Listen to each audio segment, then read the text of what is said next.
the Burj al Babas, or better known as the abandoned Disneyland fairy castles.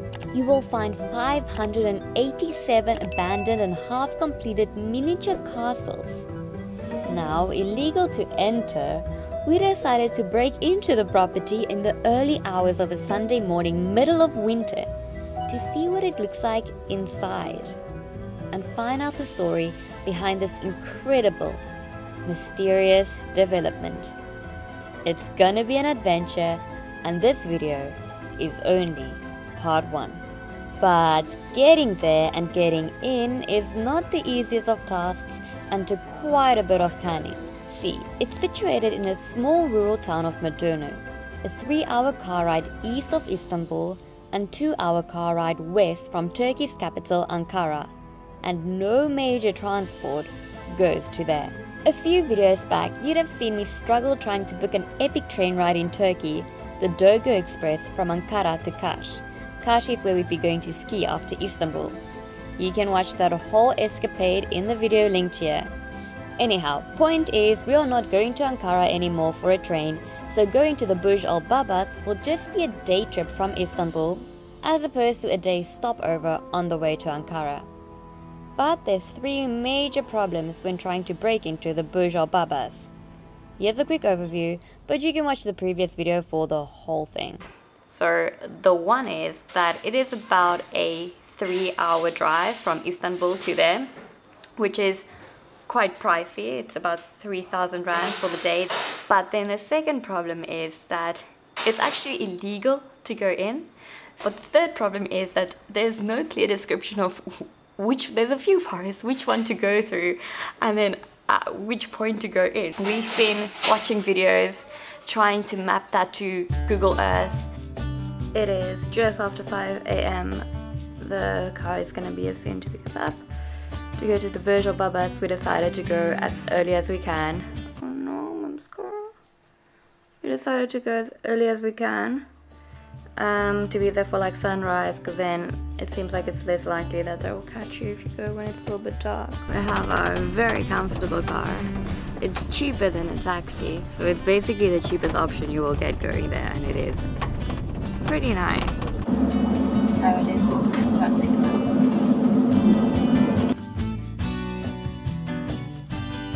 It's about 2 hours and 20 minutes into our drive.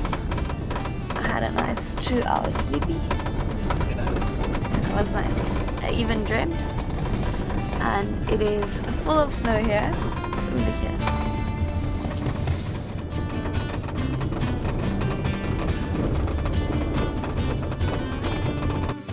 So this is the countryside of Turkey. People were like, it's a really stupid place to build these houses because it's so far from anything. From any big city, like 3 hours drive at least. I don't think it's that stupid. There's like a lot of nice places to go to on holidays, like 2 hours out of the city. It's kind of, I kind of want to go outside the city. See the car a bit better now. Look how nice it is. Got place there to sit, and got place here to sit, and I've got my scarf as a blanket. Super comfy. In the next video, we will explore this abandoned resort, also built by the same company. Driving on ice because it's like a village, and there is no one's like obviously scraping and cleaning the road because it's not a main road, so I was literally driving on ice on this mountain. Were you scared? Were you scared? Nope. You were scared. So it's Sunday in a small rural town, so everything is closed. Just trying to find a bathroom or a coffee shop with a bathroom. Otherwise I'll just use the snow and I'll have coffee. We found a market. You just keep driving and driving and driving for like 10-15 minutes, and then you'll find a market. And I had a bathroom. It was so nice. Turkish hospitality is next level.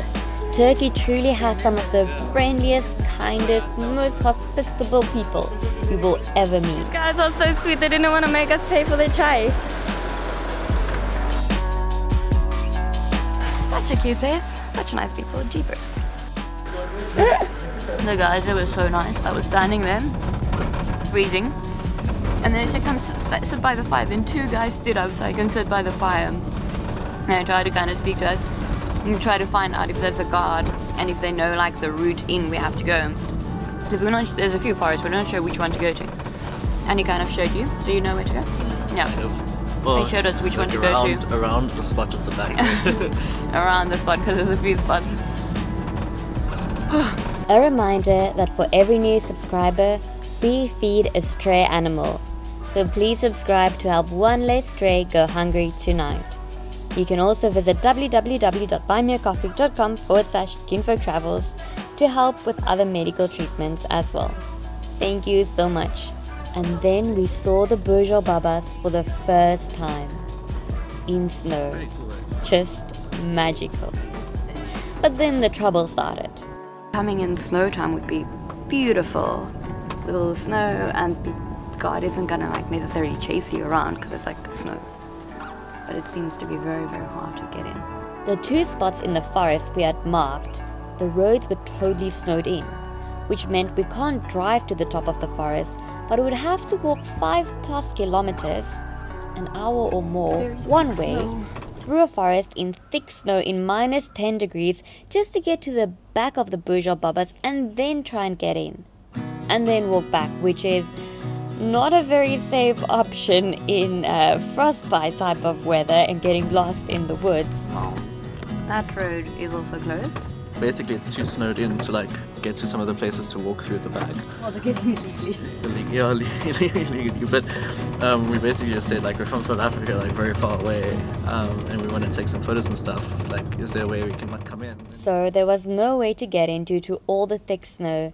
So we pushed our luck and chatted to the guard and came to an agreement. So excited. I don't think I can put into words how excited I am for this. Like, I knew about this place like a few years back. Like, I saw an article on like Lad Bible or something like that, you know, and I was like, oh, that's so cool. I never knew where it was.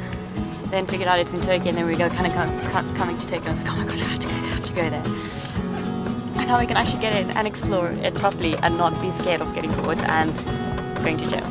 And we will probably never be here again, and it's such an epic experience. We can go for 30 minutes and we're allowed to bring the car in, so hopefully you can tell us it's the best ones to go to. And the best thing of it is we won't go to jail today. Imagine phoning your dad from jail in Turkey being like, sorry, I got locked up, and he'll be so stressed out and be like, oh no, what happened? Be like, well, I did sneak into an illegal place. That's very cool that we can go in here after this mission of getting stuck in the snow, going through the back roads, watching these videos to try and figure out on the map where people go.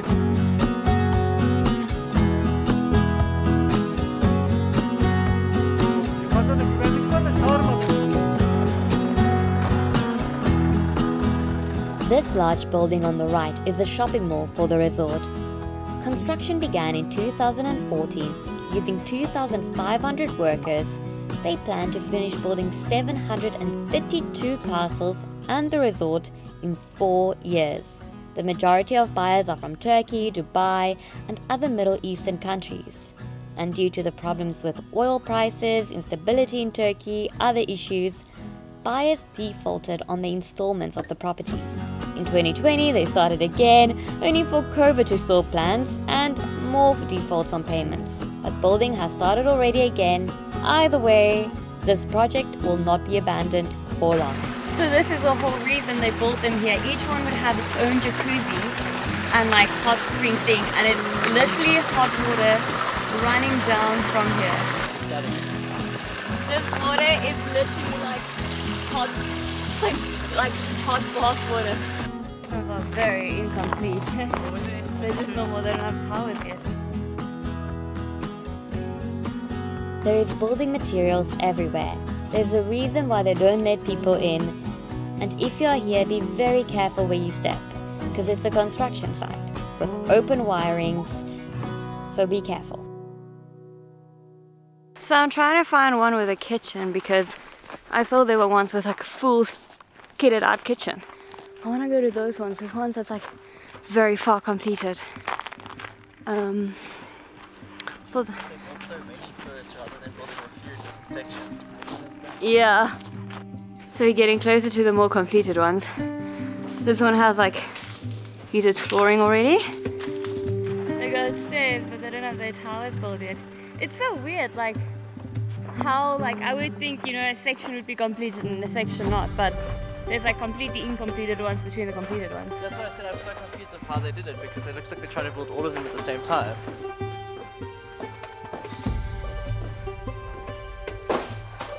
So we're going downstairs now. Oh, this place is big, it's like 4 stories.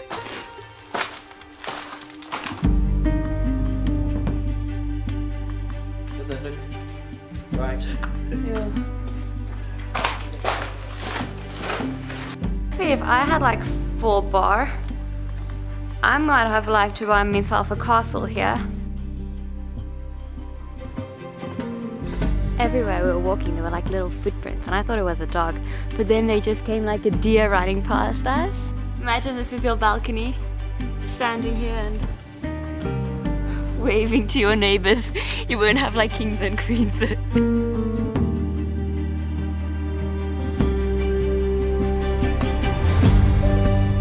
Going to be the mall, like a huge ass mall.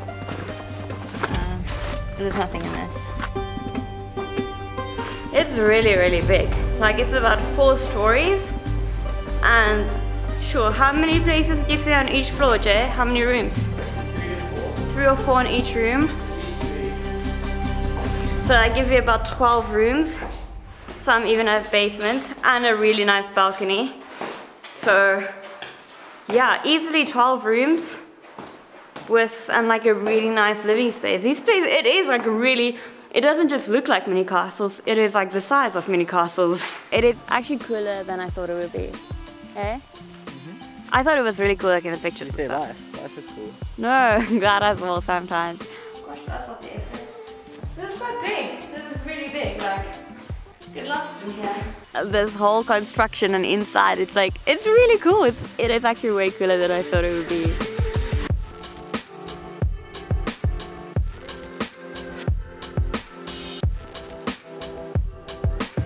Oh man, I want to spend more time in there. It's so cool. So lots of people are like, it's a really stupid idea. Why did they build so many castles on top of each other? But I think it's amazing. Like, the whole landscape, you know, if there was one of these small castles, it wouldn't look the same as this. It's like a Disneyland resort. And it's pretty magical in winter, and I think it's beautiful in summer. And I think it's a really nice like holiday area as well. I'm really curious to know, like, would you pay $300,000 for one of these with your own hot spring? I think I would. I don't know. Comment below if you would. I would come and stay here for like an Airbnb any day. I would come here. This was only the start of our adventure here, and the day would take a complete unexpected turn, and we'd end up having the craziest day with the actual development company at one of their new properties, which we thought was abandoned, but turns out not. They were there. It's crazy. Subscribe to not miss that one in the next video. It is one of our best days ever.